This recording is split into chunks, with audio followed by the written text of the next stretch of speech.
আবার কঠিনভাবে ফেসে যাচ্ছে ডক্টর মোহাম্মদ ইউনূস, আর রক্ষা হলো না তিনার। কোটা সংস্কার নয়, শেখ হাসিনাকে তাড়ানোই মূল লক্ষ্য ছিল এই আন্দোলনের। এবার ফাঁস হলো সকল গোপন রহস্য।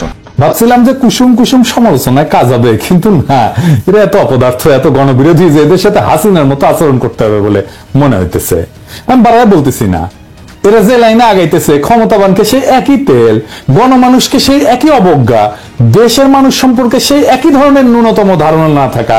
এবার সংবিধান লঙ্ঘনের দায়ে ফাঁসি হতে পারে ডক্টর ইউনূসের, এমনই আশঙ্কা জানিয়েছেন দেশের রাজনৈতিক দলগুলো। এছাড়া কোটা আন্দোলন নয়, সরকার পতন ছিল মুখ্য উদ্দেশ্য, এমন মন্তব্যের পরই পর্দা ফাঁস হলো ডক্টর ইউনূসের। সুপ্রিয় দর্শক, বিস্তারিত জানতে আমাদের সাথে থাকুন। সোশ্যাল মিডিয়াতে তাকে থাকেন কে?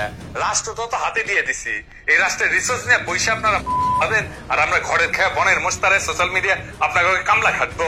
আমরা আগে ভালো ছিলাম, যা করেছি তারেক রহমানের নির্দেশেই করেছি, এক সাক্ষাৎকারে বক্তব্যটি দিয়েছেন বিপিনুর।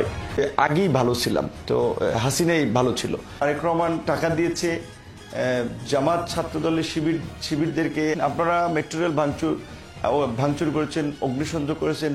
17 তারিখ থেকে কিন্তু আন্দোলন আর ছাত্রদের মধ্যে নাই। রাজনৈতিক দলগুলো ফুল দমে এনগেজ হয়ে গেছে। এখন বলতে গেলে অনেকে জাতীয় বেইমান হবে। এছাড়া সিনিয়র আইনজীবী জে রায় পান্না খান জানিয়েছেন, শেখ হাসিনার পক্ষে যে কোনো সময় তিনি লড়বেন, যে করে হোক শেখ হাসিনাকে দেশে ফিরিয়ে আনবেন।